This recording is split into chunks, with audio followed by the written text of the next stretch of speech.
Olá, gente, tudo bom? Eu sou o professor Cledson e estou gerente de políticas educacionais de direitos humanos e cidadania na Secretaria de Educação, né? Hoje a gente veio fazer um bate-papo, uma aula com o tema Cuidando da Mente, a importância da saúde mental na educação e na vida. Eu estou com a nossa colega da minha secretaria, a professora e socióloga Jaqueline Santos, e com Pamela, também professora e psicóloga da nossa rede estadual. Vamos para a aula. O tema sobre suicídio é um tema bastante recorrente, mas que ele tem um enfoque muito grande em setembro. Porém, ainda é um chamado que é um assunto que é visto como tabu. E sempre está na mídia sobre falar ou não. Será que influencia ou não? Bom, seguinte, esse tabu a gente pode dar um início a partir de algumas obras literárias. No século XVIII, Johann Wolfgang von Goethe surpreendeu o mundo literário com sua fascinante obra chamada de Os Sofrimentos do Jovem Werther. Werther, acho que alguns conhecem a obra, e quem não conhece, essa obra foi utilizada para tratar sobre o que é chamado de suicídio de imitação, né? Por conta desse jovem que, depois de uma paixão platônica por uma amiga e chegar de tanta angústia, vir a cometer suicídio por não ser correspondido, essa obra ocasionou assim uma avalanche de suicídio entre pessoas jovens na Europa, nesse período da obra, e foi vetado, né? Foi restrito, e muita gente não conseguia mais ter acesso à obra porque viu que ela influenciava de forma negativa ou impulsionava os casos de suicídio na Europa na época. Por outro lado, nós temos uma outra obra, que é uma curta da cineasta berlinense Lotte Heisler, que é pioneira na animação no mundo e conta a história de Papageno, que é um personagem da ópera de Mozart, A Flauta Mágica, que sonha com uma parceira, mas tem dificuldades em encontrá-la. Diferente da obra primeira de Goethe, Papageno ele falava sobre seus sentimentos.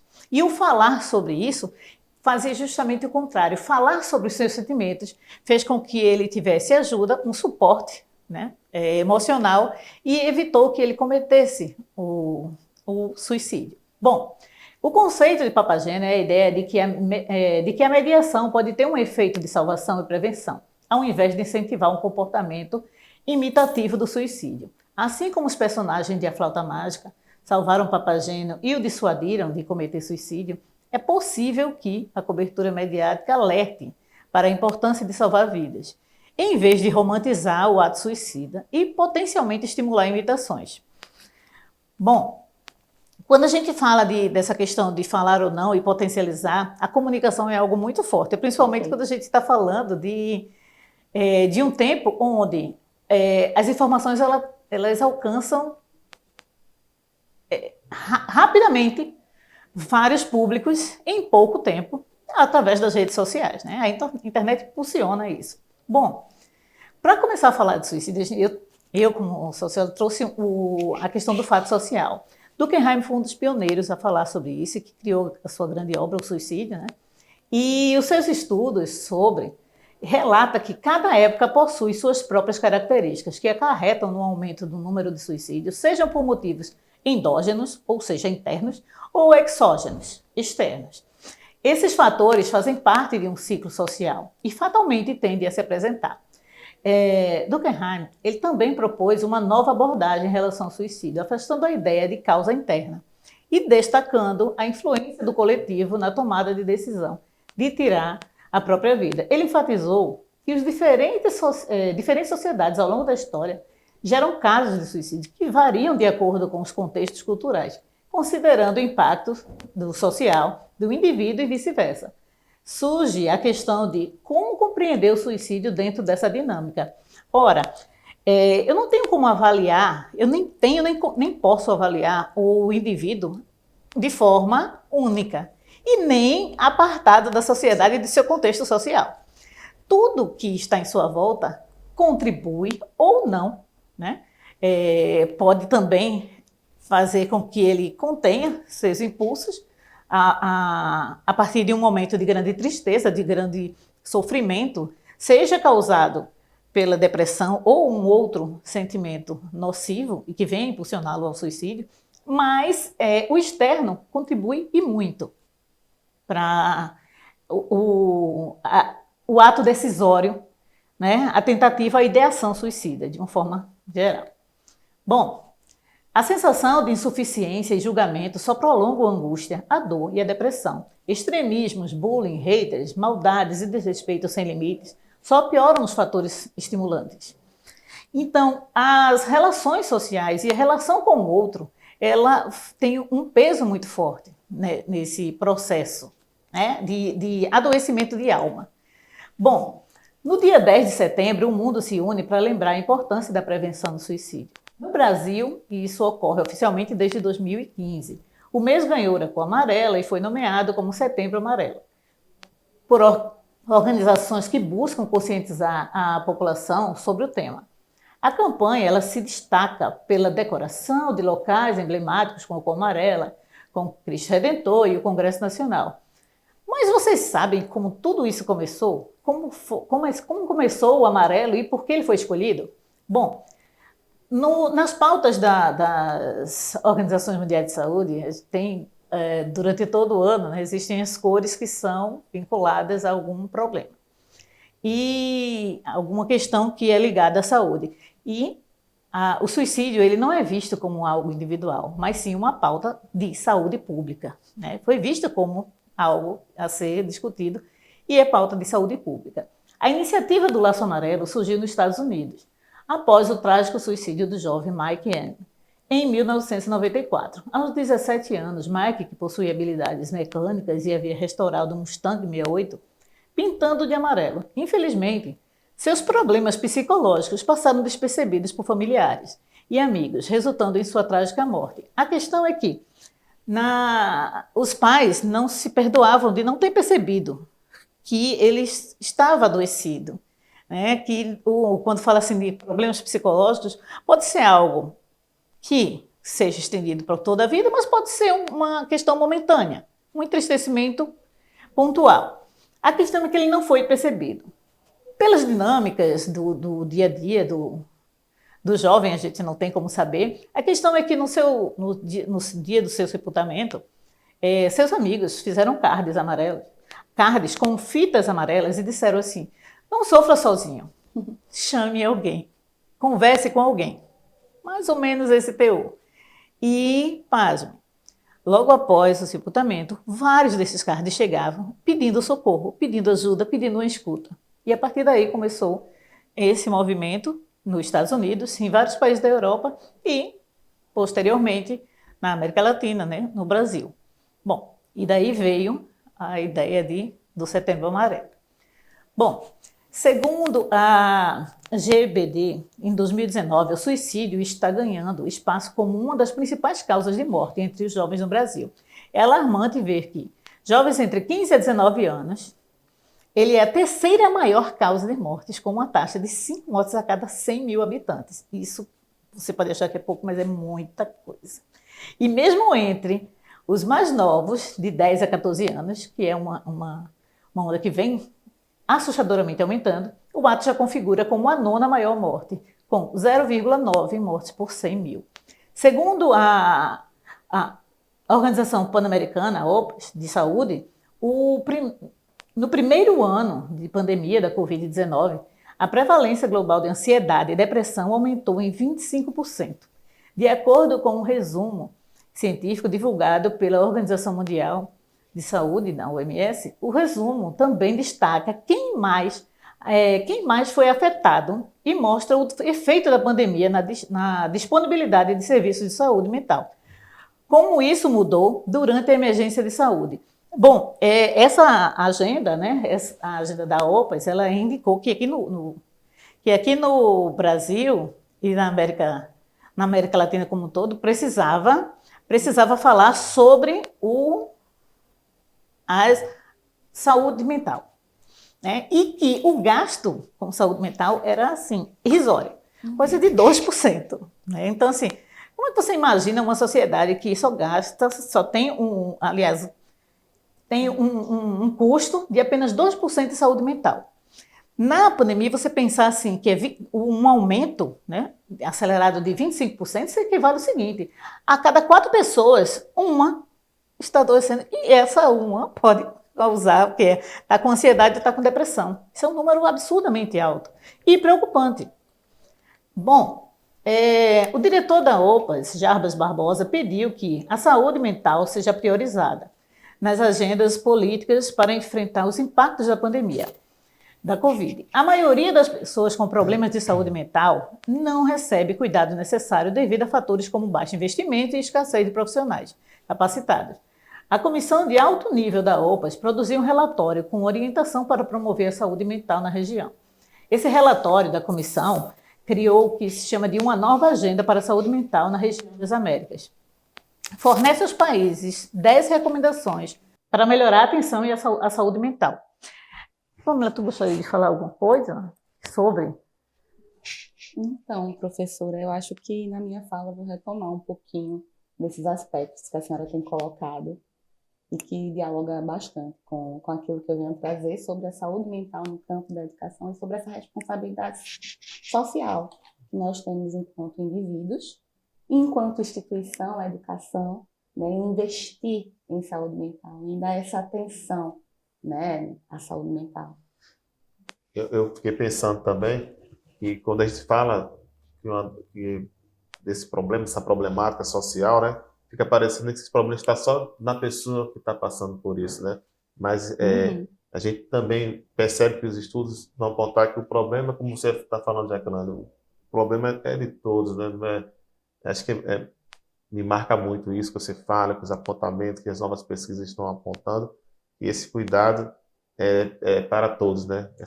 A responsabilidade social. Que a gente chama de corresponsabilização também, né? Perfeito. Não é só de um grupo, não é só de quem está sofrendo, passando por esse problema. E acredito que, né, o relatório que você vai trazer, esse apontamento, vai falar também sobre isso, né? Justo. Sobre isso que é coletivo, sobre essa pauta Isso. que é de interesse de todos, né? Uhum. Bom, entre essas 10 recomendações, né, para a saúde mental, nessa cartilha, é o seguinte: elevar a saúde mental em nível nacional e supranacional, integrar a saúde mental em todas as políticas, aumentar a quantidade e melhorar a qualidade no financiamento para a saúde mental, garantir os direitos humanos das pessoas que vivem com problemas de saúde mental, promover e proteger a saúde mental ao longo do ciclo da vida, melhorar e expandir os serviços de cuidado de saúde mental baseados na comunidade, fortalecer a prevenção ao suicídio, adotar uma abordagem transformadora de gênero para a saúde mental e abordar o racismo e a discriminação racial como uma das principais determinantes de saúde mental. Como final, melhorar os dados e as pesquisas sobre saúde mental. Esse último ponto, de melhorar os dados e as pesquisas sobre saúde mental, é porque nós temos um grande número de subnotificações. Uhum. Nós não temos, entre os estudos oficiais, estudos interseccionais. Não existe nem na OMS, nem pela OPAS, recorte que faça jus à questão de gênero, à questão das sexualidades, à questão racial. Então, assim, fica uma pesquisa genérica e assim, ela não, essas pesquisas elas não fornecem dados para a gente assim, ter um recorte que vá direto, né, essa questão. E também, quando coloca saúde mental, você coloca tudo como se fosse assim, o caso fosse só depressão, e não é. A gente tem aí casos de bipolaridade, pode falar, Pá. É muito interessante isso que a senhora traz, né, que você traz, porque o Conselho Federal de Psicologia, ele traz um dado muito interessante, no sentido de que existem situações de risco, né, comportamentos de risco, ou seja, se aquele indivíduo ele apresenta alguma dessas características, né, então ele potencialmente pode vir, né, ele tem mais chances de vir a cometer suicídio. E uma dessas características é realmente a presença de transtorno mental, de adoecimento mental. Porém, o conselho, ele faz uma observação muito interessante no sentido de que essa relação não é causal. Se você tem depressão, se você tem um transtorno bipolar, se você tem uma psicose, isso não significa que necessariamente você vai cometer suicídio. Inclusive, inclusive, os dados apontam muito numa contramão nesse sentido, né? Os transtornos mentais, a depressão e o suicídio,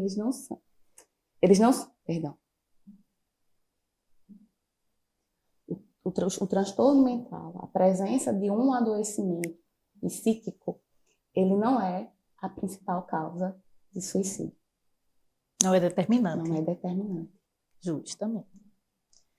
Né? E aí você imagina assim, você vê assim de forma popular, no senso comum, de falar que, apontar que fulano ou fulana suicidou-se por conta de, está deprimido, é falta de Deus.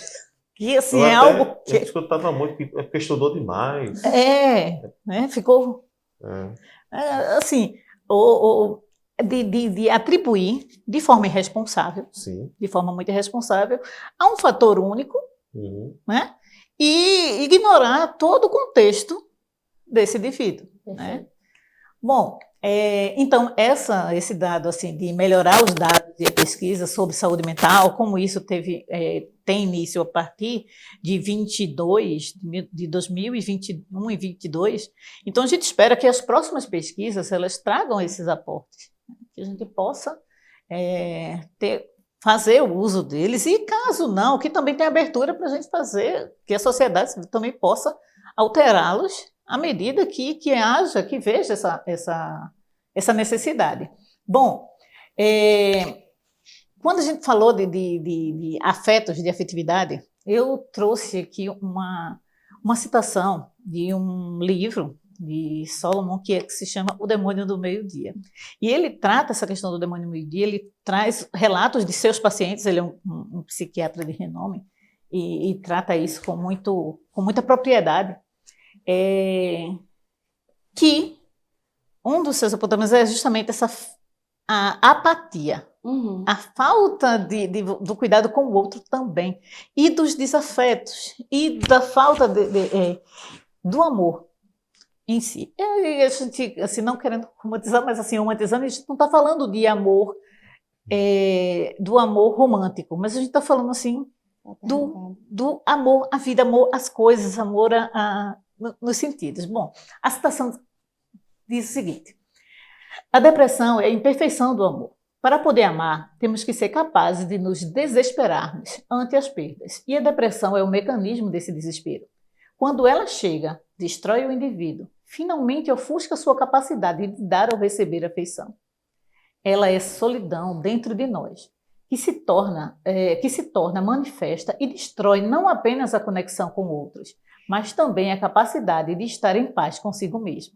Embora não previna contra a depressão, o amor é o que tranquiliza a mente e a protege de si mesma. Medicamentos e psicoterapia podem renovar essa proteção, tornando mais fácil amar e ser amado. E é por isso que funcionam.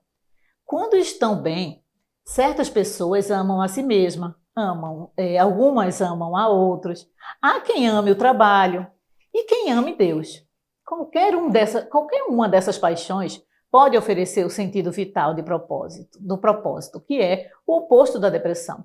O amor nos abandona de tempos em tempos e nós também abandonamos o amor. Na depressão, a falta de significado de cada empreendimento, de cada emoção, a falta de significado da própria vida se tornam evidentes. O único sentimento que resta, esse estado despido de amor, é a insignificância. E quando a gente fala assim desse estado despido de amor, é um estado despido de nada. E é uma das primeiras coisas que, de alguns relatos, de algumas pesquisas, faz assim: eu não faço falta nesse mundo, para que eu estar nele? Você se achar insignificante, né? E aí tem a ver com a questão de amor próprio também. Né? Então, assim, essa é algo a ser falado, a ser trabalhado, a ser discutido, a ser terapeutizado também, que é necessário Como a gente falou antes, não é um fator único que leva as pessoas ao desespero de cometer, de dar fim à própria vida. Não é. Então, assim, isso precisa ser revisto.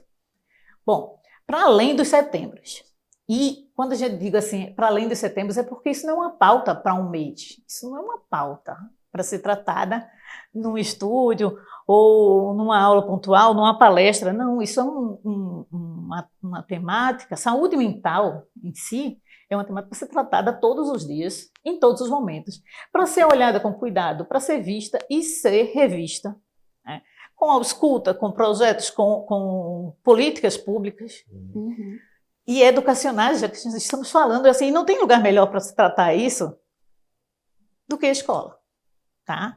A gente tem as clínicas, mas a gente também tem as escolas, para você começar a falar isso. Está com problema? Fala com alguém. Bom, a empatia é também uma forma de amor. Desempenha um papel crucial na prevenção do suicídio.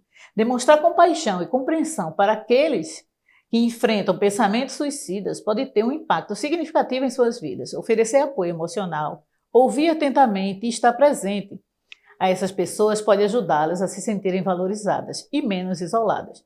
Em momentos de desespero, a prevenção do suicídio entre jovens, adultos e idosos exige uma abordagem abrangente que inclua educação, solidariedade e afeto. Ao promover a conscientização sobre saúde mental, praticar a empatia e cultivar relacionamentos afetuosos e solidários, podemos também contribuir para a redução dos casos de suicídio. Juntos podemos fazer a diferença na vida das pessoas e evitar tragédias que poderiam ter sido prevenidas com um pouco mais de educação, empatia e amor. Os sinais, e como ela vai reforçar também na fala dela, mas os sinais que devemos ficar em alerta é justamente a tristeza, a perda de interesse por outras, por coisas que antes gostava, a tendência ao isolamento, o choro fácil, angústia constante, alteração do ciclo do sono e do apetite e excessos. Coloco assim excessos em negrito, vejam, porque assim, existem pessoas que de repente elas são muito caladas, de repente elas viram falante. E o oposto também, né? Pessoas que de repente são muito falantes e estão caladas. Então esses excessos, eles devem ser vistos. Está fugindo de uma... O que é que está acontecendo? Então, assim, um olhar atento, e não precisa ser profissional, mas assim, chega, está acontecendo alguma coisa? Vamos conversar? Perfeito. Né? E aí, Jaque, né, pegando um gancho nessas questões dos sinais, eu gostaria de falar um pouquinho sobre alguns determinantes, né, sobre algumas questões que o estudo da suicidologia, né, ele aponta que estão presentes, né, nesse comportamento suicida. E o que seria o comportamento suicida? O comportamento suicida, ele vai desde a ideação suicida até a tentativa e, de fato, o ato consumado, que é o seguinte, e aí a gente tem um link com essa questão do excesso. O sujeito, ele costuma experimentar um sentimento de ambiguidade. Como é isso? A pulsão de morte, a tristeza, o vazio existencial está ali presente. Porém, também existe, paralelo a isso, um desejo de viver. Então, aquele sujeito que está pensando em suicídio, que está pensando na morte por alguma questão, ele também, paralelo a isso, quer sobreviver, quer viver. Então, ele costuma a incorrer, né, em tentativas, né, para dar um lugar maior a essa pulsão de vida. Então, é muito comum, por exemplo, a gente ver um jovem que cometeu suicídio, mas que há uma semana atrás estava numa festa, estava super feliz, estava super bem, né? E aí as pessoas olham para aquilo e pensam, como assim? O que aconteceu? Fulano nem parecia que estava deprimido. Exato. Por quê? Porque esse sujeito realmente estava tentando achar um sentido na vida, um significado. E aí a gente tem um outro sinalizador, né, que esses sujeitos também costumam experimentar. E esses indivíduos, eles também costumam apresentar, né, um pensamento muito maniqueísta, no sentido de quê? Muito fatalista mesmo. Ou eu consigo, ou eu não consigo. Então, a partir do momento que você tenta, né, e você não consegue dar conta daquele desafio, daquele sentimento, apesar de você estar tentando, então você acredita que não tem mais jeito, né? Então aí o suicídio acaba aparecendo como um caminho que aquele sujeito ali vai dar conta daquele sofrimento.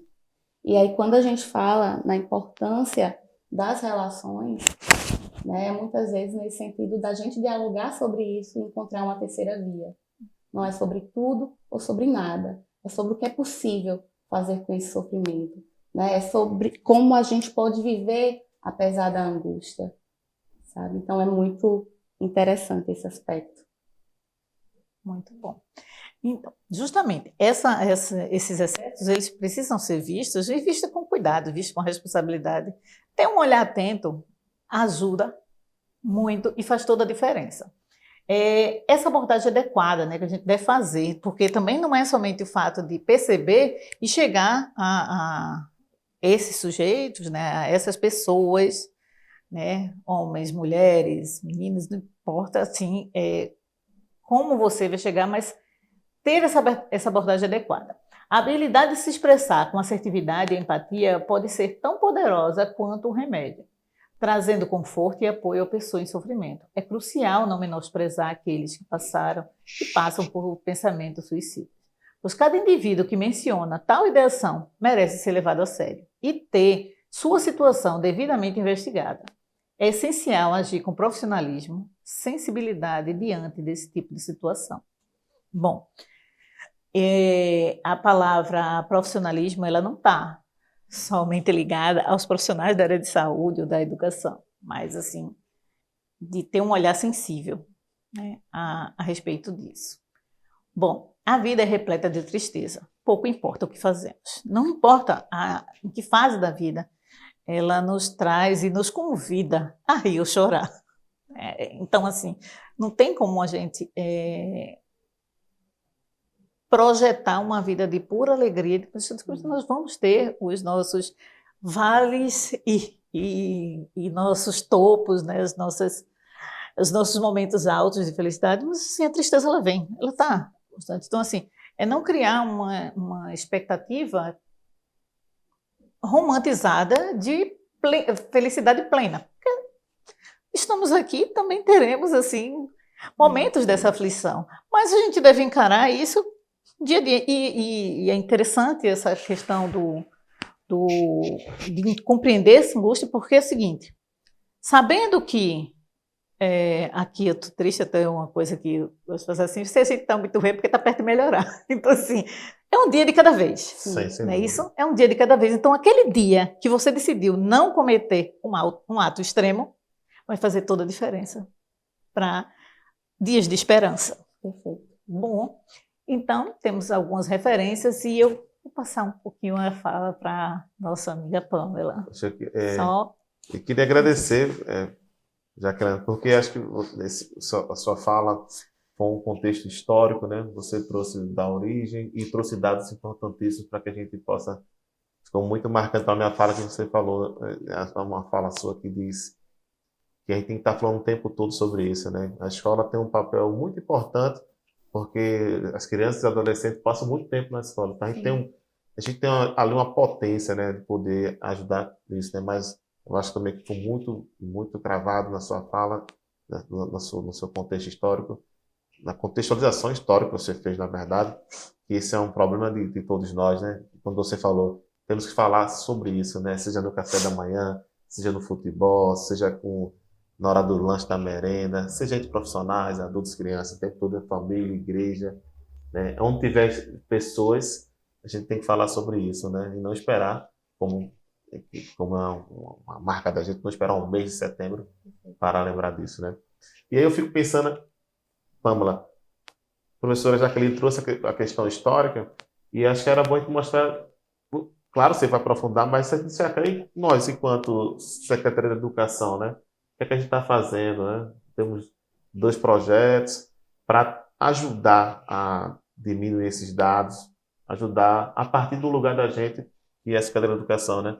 Porque eu estou aqui além de 2 professoras, sociólogas, da sociologia, um representante da psicologia, e ambas trabalham na formação continuada dessa rede que nós estamos falando da educação. Não sei se se puder trazer também esses dados, né? Já que ela trouxe a questão do contexto histórico, o que é que nós estamos fazendo, né, para ajudar o Estado de Pernambuco, nossos estudantes? Perfeito, professor. Então, antes de falar, né, como que nós, enquanto Secretaria de Educação e Esporte de Pernambuco, temos atuado, né, na perspectiva da prevenção ao suicídio, da promoção à saúde mental, eu gostaria de provocar um pouquinho a gente, provocar um pouquinho quem está em casa, a refletir. O que a educação tem a ver com suicídio? Uma pergunta. E aí a professora já deu bastante pista, mas vamos retomar. Veja só, conforme, né, foi apontado já por Jaque, o suicídio ele é um fenômeno multideterminado. Então, para além das questões individuais, onde pode existir aí ou não a presença de um transtorno, a gente precisa observar os aspectos sociais, políticos, econômicos e históricos, né, do nosso país, do mundo. Por quê? Porque toda morte, ela fala de algo da sociedade em que ela ocorre. Então, talvez por isso é tão difícil, talvez por isso o suicídio ainda seja um tabu. Porque não é só sobre aquele sujeito que cometeu suicídio. É sobre como nós, enquanto sociedade, estamos nos organizando. E aí, pegando uma carona nos dados que a professora Jaque trouxe, que são alarmantes acerca da questão do suicídio, a gente tem um pequeno recorte, uma pequena observação. De que, dentro desse número, que é alarmante, a gente tem um alto índice de suicídio, seja tentado ou consumado, dentro de determinados grupos. E aí eu quero chamar a atenção para o grupo de jovens, como já foi falado pela professora, pelas mulheres, os povos indígenas, a população LGBTQIAP+, os trabalhadores rurais e também os imigrantes. E aí eu questiono, para mim, para você, que está em casa, e para os nossos colegas, enquanto sociedade brasileira, que condições a gente tem dado para os nossos jovens, para as nossas mulheres existirem, viverem? Desses grupos, né, que já são oprimidos diante do distanciamento, no acesso aos seus direitos. Só uma curiosidade entre meus estudos particulares, né? A população LGBTQIAP+, só o fato de fazer parte dela, a quantidade a ideação suicida é 7 vezes maior do que de outra população em geral. Então, assim, veja assim, as disparidades. E não é contemplado nos índices, nas estatísticas, né? Bom, isso são estudos paralelos que são feitos dentro das universidades, né, as pesquisas científicas que nós temos, mas que não entram nos dados oficiais. E eu te pergunto, né, professora, por que não está nos dados oficiais? E por que esse risco é maior entre essa população? Né? E aí, se a gente parar para pensar, por exemplo, sobre as mulheres, trazendo esse recorte, o que é a sociedade, o que a gente tem demandado das nossas mulheres? Que elas deem conta de tudo, que elas tenham 3 jornadas, que elas sejam potentes, que elas sejam melhores, e ela ainda vai ganhar menos que um homem que exerce a mesma função que ela dentro de uma determinada empresa, que ela engravida. É você correr mais do que todos e não conseguir alcançar as médias, né? E vinha aquele outro ponto que a gente chama de uma situação de frustração, né? De se sentir pequeno, né? E aí, né, a população LGBTQIAP+, pensando nesse recorte, como é isso, né? Vamos pensar na população trans, de mulheres trans, né, dentro do recorte dessa população. Como que eu posso dizer que eu estou te dando oportunidade para viver quando eu não legitimo o teu nome? como eu não te chamo pelo teu nome social. Quando eu digo que a tua família ela não é legítima. Então, que condições de existência, né, a gente tem dado enquanto sociedade? E aí ficam as provocações para a gente pensar. Essa fala foi bem interessante, que me remeteu uma lembrança de uma defesa onde um amigo, inclusive seu, de profissão, disse o seguinte, que entre pessoas gays, lésbicas, lutam pelo seu direito de amar, mas que entre a população trans, a luta é pelo direito de existir. Perfeito. Beleza. E aí, minha gente, prevenir o suicídio significa, portanto, pensar sobre aquilo que atravessa o sofrimento. É entender que aquele indivíduo que chega ao ato consumado, ele está em sofrimento. E esse sofrimento também fala dessa sociedade que a gente vive. E aí, pensando sobre isso, pensando no suicídio enquanto um fato que é também social, né, que está para além do individual, a gente percebe que abordagens de prevenção elas devem se dar numa perspectiva transdisciplinar. E aí a gente, à medida que desresponsabiliza unicamente o indivíduo pelo ato suicida, a gente também chama para olhar para a questão profissionais que estão em outros espaços que não apenas da saúde. Então é isso que a gente, enquanto educação, tem a ver com isso. Principalmente quando a gente para pensar que a escola tem uma função que é social também. Muito além da questão da transmissão de conteúdos, a gente atua na formação de sujeitos para viver em sociedade, né? E aí, nesse sentido, é refletir, né, como que a gente está formando esse sujeito. Principalmente quando a gente pensa num período pós-pandemia, né, onde o adoecimento mental ele ficou mais em evidência. E aí as instituições internacionais, dentre elas a Unesco, né, reforça algo que ela já tinha apontado lá na década de 90, com o relatório de Delors, que é, a gente precisa observar esse sujeito na sua integralidade. A gente precisa possibilitar que esse indivíduo aprenda a aprender, aprenda a viver com o outro, consigo, e isso implica a gente pensar em emoções dentro da escola. E aí, uma coisa que anda paralelo, né, uma política de prevenção ao suicídio, é uma política de promoção de cuidado. É uma política de promoção de saúde mental na escola. E aí, a gente tem alguns caminhos que a gente pode estar trabalhando a questão da política de saúde mental dentro da escola. Um desses caminhos que nos é apontado é a partir, né, de abordagens e de práticas pedagógicas que possibilitem a aprendizagem de competências socioemocionais. E o que seria isso, Pamela? O que são competências socioemocionais?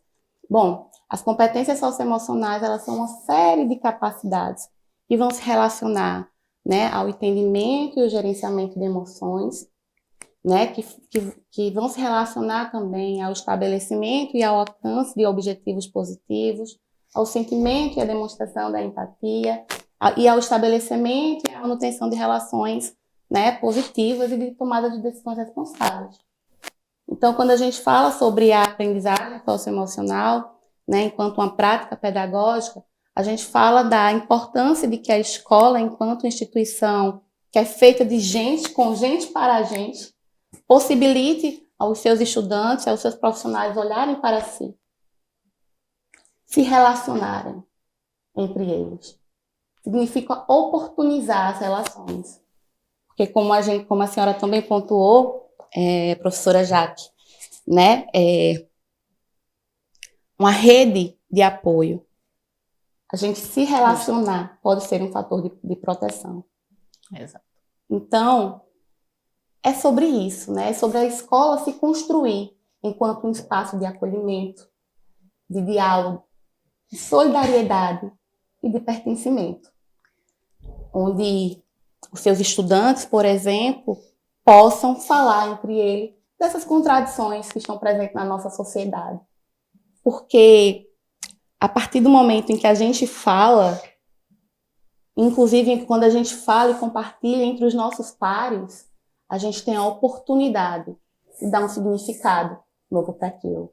A gente tem a oportunidade de transformar aquela dor, e aí a partir do momento em que a gente, né, constrói um espaço onde o diálogo ele é favorecido, a gente tem a oportunidade de transformar aquele sentimento, aquele sofrimento que antes não tinha nome, era uma dor crua.